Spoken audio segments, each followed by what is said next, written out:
45 साल की महिला कुंभ नहाने जाती है इसलिए कि सोचती है कि जो मेरी गोद है भर जाएगी। जो उसके पति होते हैं, बहुत सारी अरमान होती है, पति पत्नी आपस में बात करते हैं और 144 साल बाद कुंभ का मेला लगता है और वहाँ पे वो लोग जाते हैं क्योंकि उनकी जो कोई औलाद नहीं होता है।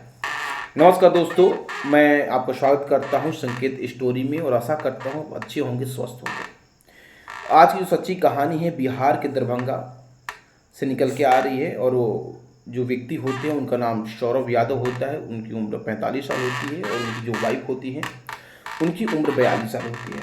शादी के बहुत साल बीतने के बाद भी उनका कोई औलाद नहीं होता है, कोई लड़का कोई लड़की नहीं होता है।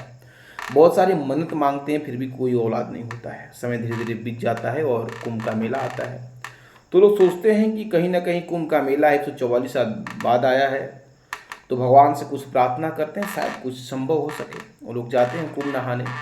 कुंभ में बहुत भीड़ था, इतना भीड़ था कि पैर रखने का जगह नहीं था। ट्रेन में फुल चल रही थी, कर्फ्यू लगा हुआ था, मतलब बहुत ही पॉपुलेशन वहाँ पे था, बहुत भारी संख्या में पॉपुलेशन था।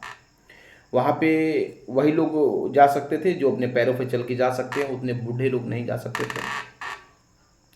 तो वहाँ पे सौरभ यादव और उनकी जो पत्नी होती है उर्मिला यादव जाते हैं दोनों लोग। और वहाँ पे जाने के बाद स्टेशन से उतरने के बाद पैदल नहीं जाना था तो चले गए।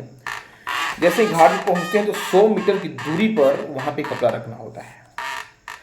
तो पति जो होता है अपनी पत्नी को बोलता है, मतलब कि सौरभ अपनी पत्नी उर्मिला को बोलता है कि जाइए अब नहा कर आइए, इसके बाद मैं नहाने जाऊँगा।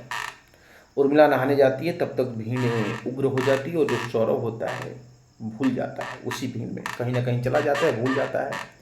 कुछ भी हो गया था उसको, उसका पता शायद बाद में चला। लेकिन जो आखिरी घटना मैं आपको बता रहा हूँ, जो उसकी पत्नी है उर्मिला नहा के आती है और पत्नी को खोजने लगती है, उसका पति कहीं नहीं मिलता है। तो जो बगल के पुलिस वाले होते हैं उनसे बोलती है कि मेरे पति यहीं खड़े थे और कहीं गायब हो गए हैं, अलाउंस करवाना पड़ेगा उनका। तो वहाँ पे जाती है, अलाउंस करवाती है, फिर भी सौरभ का पता नहीं लगता है। हालांकि जो महिला होती है उतनी पढ़ी लिखी नहीं होती है, घबराने लगती है, रोने लगती है, चीखने लगती है, चिल्लाने लगती है। जो बगल के पुलिस वाले होते हैं समझाते हैं कि कहीं ना कहीं गए होंगे, वो आ जाएंगे, भीड़ बहुत ज़्यादा है, अब धीरे रखिए, हर एक 1-2 घंटे पे आपका अलाउंस किया जाएगा, आपके पति के नाम का अलाउंसमेंट किया जाएगा। पत्नी वहीं पे बैठी रहती है, वहाँ पे कोशिश करती है कि किसी तरीके से उसके पति का पता चल जाए। सुबह से शाम हो जाता है लेकिन उसके पति का कहीं आता पता नहीं चलता है। शाम का वक्त कहीं ना कहीं आपको रुकना ही पड़ेगा।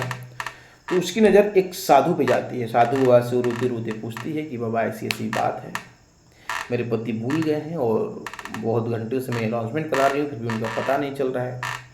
साधु इस बात को सुनता है तो बोलता है कि कहीं कहीं भीड़ में होंगे, आपका अनाउंसमेंट हो रहा है तो आ ही जाएंगे। साधु बोलते हैं कि लग रहा है कि आपका नहीं पता। उसको साधु कैसे पता, नहीं पता, इस चीज़ का कोई पुष्टि नहीं है। लेकिन साधु बोलते हैं कि लग रहा है कि कोई औलाद नहीं है। जैसे ही इस बात को महिला सुनती है वो सुन के चौंक जाती है कि कोई साधु ऐसे कैसे बोल सकता है, उसको कैसे पता कि मेरा कोई औलाद नहीं है। उसको तो ये बात पता नहीं है कि मेरा औलाद नहीं है।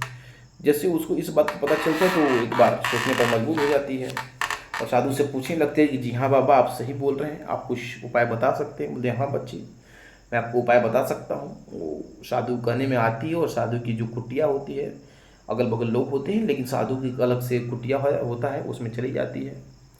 और जाने के बाद साधु उसको एक शिव देता है, शिव में कुछ मिलाया होता है। उस ये चीज़ साधु को नहीं पता है कि साधु ने इस चीज़ का बाद में पुष्टि किया था। शिव में कुछ था, जैसे ही वो महिला सेव खाती तो बेहोश हो जाती है।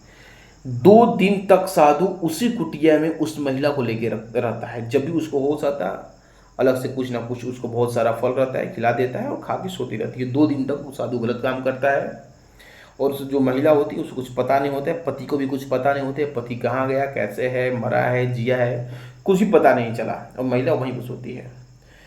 2 दिन के बाद साधु कहीं निकलता है, मतलब कि बाहर निकलता है। तो वहाँ पे बहुत सारी जनसंख्या में न्यूज़ रिपोर्टर जाते हैं, यूट्यूबर जाते हैं कवरेज करने के लिए। तो देखते हैं कि साधु जी इस कमरे से निकल रहे हैं, लेकिन उसी कमरे में, मतलब कि उस ड्रेस में लेडीज नहीं सोई है जिस ड्रेस में बनवास लिया जाता है, मतलब कि साधु का वेश लिया जाता है, दूसरी ड्रेस में कोई लेडीज सोई हुई है। तो जो यूट्यूबर होते हैं बहुत ही चौकन्ने होते हैं, रिपोर्टर बहुत चौकन्ने होते हैं। जैसे साधु बाहर निकलते हैं, साधु को जाने के बाद उस महिला से पूछताछ करने लगते हैं कि आप यहाँ कैसे हैं।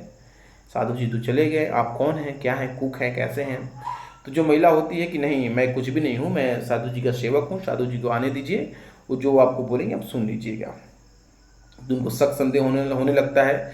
कुंभ में जो पुलिस होती है उनको रिपोर्टर बुलाते हैं, उनसे पूछताछ करते हैं, तो पता चलता है कि जो साधु जी हैं उनको 2 दिन से यहीं पे रखते हैं। तब तक साधु जी का भी एंट्री हो जाता है। जैसे ही साधु जी देखते हैं कि मेरी कुटिया के अगल बगल बहुत ही भारी संख्या में भीड़ है, वो फौरन दबे पांव भागने लगते हैं पीछे की तरफ। लेकिन उन्हीं में से 2-4 की नजर उनसे पड़ती है और मौके पर धर दबोचते हैं और उनसे पूछताछ करने लगते हैं। पूछताछ में पता चलता है कि जो साधु होता है उस महिला को 2 दिनों से वहीं पर रखा हुआ है और उस महिला के साथ गलत संबंध बनाता है। और जो उसकी मानसिकता है बहुत ही गलत मानसिकता है। हमारे समाज में ऐसे बहुत सारे लोग हैं जो गंदी निगाहों से किसी को देखते हैं। पुलिस मारती है, पीटती है, टॉर्चर करती है, तो पता चलता है कि साधु कोई साधु नहीं बल्कि एक मुस्लिम साधु है और मुस्लिम के वेश में साधु बनकर आया है। तो वहाँ पे बहुत सारा हल्ला गुल्ला होने लगता है। पुलिस अपने कस्टडी में लेती है और साधु को ले जाकर जेल में बंद कर देती है और जो आगे की पूरी कार्रवाई होती है पुलिस अपने हिसाब से करती है और महिला को छोड़ती है। इस बात को नहीं हम बता सकते हैं कि जो महिला है अपने हस्बैंड से मिल पाई कि नहीं मिल पाई, लेकिन अपने घर चली गई। तो घर चली गई तो शायद उसके पति भी मिल गए होंगे, इसका पुष्टि नहीं हो पाया। लेकिन ये एक सच्ची घटना है और सच्ची घटना पर आधारित मैं आपको कहानी सुना रहा हूँ। तो इस कहानी सुनाने के मतलब किसी के भावनाओं को ठेस पहुंचाना नहीं, किसी को आहत करना नहीं, बल्कि आपको जागरूक करना है कि कहीं भी जाएं चौकन्ने रहें, कोई कुछ भी दिखाने के लिए अपने हिसाब से खाएं। नमस्कार दोस्तों।